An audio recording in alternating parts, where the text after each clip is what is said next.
پدر کم پدر قطعی مردن در کوچه میمونن دیگه خواهران خیشان توار همین برادری که میآید وطنی در من آمده، یعنی که حیف بر شما که چونین جوانه یک نه پول مثلا نی پوش اوجه ورم آیا نی پوجه ورم کداگی بچه خسته نمیتونه جای پول مونده است درجه دعاگو باشه دیم درجه همین ویدیو را همین استوریات رو پهن کنی ان شاء الله که همین برادر جانی که 25 ساله. السلام علیکم و رحمت الله تعالی و برکاته. دوستان عزیز، خداوند نگهبان هر یک قدم شما باشه که اولش پروردگار، دیمش هر یک قدم شما سبب میشه که 1 روبل 10 روبل نپرتوی. مثل همین برادران و خواهران نیازمندایی هستند که ما به خاطر خدا کمکشون میکنیم. امروز هم در مسکو در متروی دماده دیدیم برادر جان عزیز. نام چیه که؟ یک برادر خودمان نصرت الله که در خوابگاهی که تای 50 نفر در اینجا تاجیکو خوان در یک این برادر رحمت کنه گذشتم. نام شما چیه؟ نام برادر احرامیدین. همین برادر خودمان وضعیتش خیلی وضمینه، یعنی که خیلی کسلش میگیم.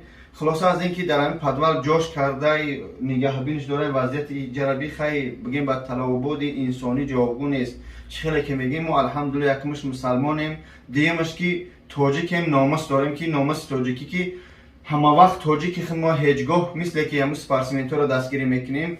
همین خیلی نیازمندارم الحمدلله ای طول یکم یک ای دوره کرانتین نیازمندارا چی خواهرایی که بدن بیوه و مقصد بیجا و گودکا و صغیره ها بودن دستگیری کردن، برادرها را دستگیری کردن که الحمدلله در جامعه جهانی یعنی تاجیکا را نامشون گرفتن که یکمین درجه شخصیت بود، یکمین دولت بود که در دوره کرانتین فقط تاجیکی خودشان یعنی خلق خودش یاردم کرد، همدیگری خطی الحمدلله کرانتین برو آوردن. و هم خاطر من باوری دارم که ان شاء الله همین وضعیت همین خرک باشه ان شاء الله مثل همه وقت تاجیکستان خود ما هم پیش میره، هم چنان برادران خواهرای نیازمندمان ان شاء الله مقصد در کوچه نمیمونن. امروز خواهش میکنم از هر یک قدم شما دوستان عزیز برادران مهربان، همین ویدیو من 10 پیس چیک داری، اگر استوری واتساپ داری ایمو داری، خواهش میکنم به خاطر الله شما هیچ نمیره یکم درجه دعاگو باشه، دیم درجه همین ویدیو را در همین استوریات رو پهن کنی ان شاء الله که همین برادر جانی که 25 ساله نه مقصد دادر داره نه اکا داره هیچ کس نداره، یک پیر کمپیره که در خانه داره به خاطر همه اومده به همین تنی درمان مقصد چون گفتم دوستان عزیز به تنی درمان اومده برای یک لقمه برای پدر خودش برای مادرش که یک جا مقصد نران تواندگی نکنن یا پیش یک کس کمک نرسونن.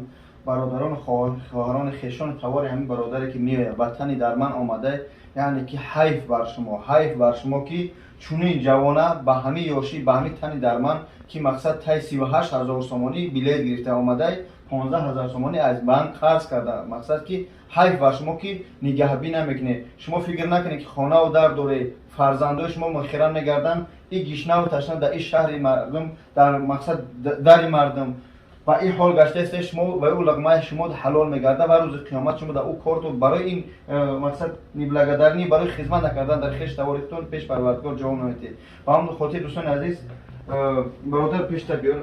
چی نام داری؟ هم تا گاوزن نخینه پیش تا بیار گاوزن مراجعت به مردم خود نام بکن ان شاء الله. السلام علیکم برادران. همین خدمت که میتونه یاردم کرده همینجا خوام یک 20 روز شد 3 روز کار برآمدم دیگه نتونستم کار کردم. قطعی خوام همینجا است. اپراسیا گفتن خیلی سومی کلان پرسیدن ندارم خیلی پاکی و را بفروشم خونه من مقصد اپراسیا کنم. پدر قطعی مردن در کوچه میمونن دیگه خواستم من گفتم یک کم کار کنم مقصد یکان سوم جمع شد کنم یک اپراسیا یکان چی کنم خیلی را بورزم خیلی شد کسر شد و گشته یک برا پوم معیب شد همجا خواه میامی اکو جای خورد و خوراک همیو دستگیریم دارن وزیره شد. دوستان عزیز این همی چونو نکسته این همی پوی برادر بیاکاسته یعنی که همی پیوندوی هسته آبی درنی همیو پول نقاق شده گیای وقتی که میبرداریش همی میکنه پول مقصد نهی پاش اوجه ورم آیا نهی پا اوجه ورم کده گیای بچه خسته نمیتونه جای پا مونده است روز بروز با نیسای تاجیکستان دوشنبه رفته 80,000 сомониш гуфтиян, яъне ки операсияш мекунанд, иёра соз намекунанд. Операсия мекунанд, бо чӣ намуд оҳане буда ки дар дарни титанаш буда чи дар дарнашон мемонда ки то ҳамин бародар ҳам қиқи раҳ гашта метавонад. Яъне ки як фарзанд ҳастад ба хотири Аллоҳ, ба хотири падару модари ҳамаи пире ки дар хона дорад, 1 рубл 10 рубл иншааллоҳ ин раҳмат кунад падару модари бародара ки аз ҳисоби худаш мақсад ҳозир хондаву ҷои хобаш таъмин карда як подвал ҳастай. илтимос хоҳиш мекунам бетараф набошед ва аллоҳ қасам 50,000 30,000 40,000 ки мегирӣ ҳеҷ гап надорад. Медонам ки ҳар рӯза видеоҳои хеле бисёранд, не ки вақте ки шумо мебинед мегӯ безор шудам. Нея шумо шукронае ки парвардигор моро саломатӣ дода, мақсад мо дасту по дорад, мо кор мекунем. Ин бародар ба ҳамин ҳолаш хеста кор карда, чанд рӯз 3 рӯз кор карда, 3 рӯз рафт кор, 3 рӯз ба ҳамин ҳол рафта. Шумо саломатӣ доред, алҳамдулилла. Як рӯз ош нахӯ, ҳеҷ гам надорад, бегаи ягон чизи мақсад арзонтар бохӯ, як шашлик нахӯ, яки ҳамон рӯз суме ки дори илтимос 5 рубл 10 рубл агар мо меган зара оқибат дарёфт шавад. Ҳамин 1 рубли партоем дар картаи ман рақамҳои картаи хича мемонам, рақамҳои телефонша мемонам. Бародарои азиз, метавонед кадмед аз метрои Дамади да биё хабараш бигиред, иншааллоҳ ҳеҷ гам надорад. Фарду рӯзи қиёмат парвардигор мега ки чиро мана хабаргирӣ наомадӣ, мегӯ ки ман чӣ хелта хабаргирӣ мефтам, ё Аллоҳ. Мега ҳамон беморе ки ту рафтӣ ман ҳамун ҷа будам. Яъне биёед ҳамин дасти ҳамтари беморо, ҳамтари маъюбо, ҳамтари мақсад бародарое ки ниёз доранд дастшо бигиред иншааллоҳ. Яъне фарду рӯзи қиёмат аҷри мо меша, аҷри хонаи мо. Ба ҳамон хотир бародарҷон ташвиш нашед иншааллоҳ. Ман боварӣ дорам ки дастгирӣ мекунанд бо операсияи шуморо ба инҷа биё, пеш биё. Поҳоро нигоҳ кунед бародарҷона, вақте ки ҳамтар мебардорад ин хел бардоштагӣ ку тамоман чӣ мегӯянд қараб мекунад, полнисту ҳеҷ намонда дар неми об нест, поҳо уҷе ҳамин бачара бинед мақсад чӣ қадар ёшад. хоҳиш мекунам ҳар як қадами фарзанд дорем, илтимос дастгирӣ кунед, ҳеҷ гам надорад.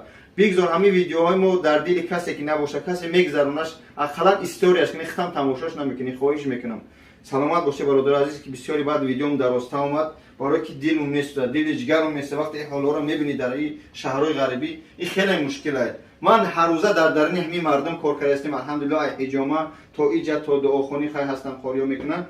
بدونه که خیلی مشکله. دستی ما اگر تاجیکی خودمون در این شهر مسکو در این غریبی‌ها نگیریم که هیچ کس پروایمون نداره. ما هم خودت دستگیری همدیگر باشه.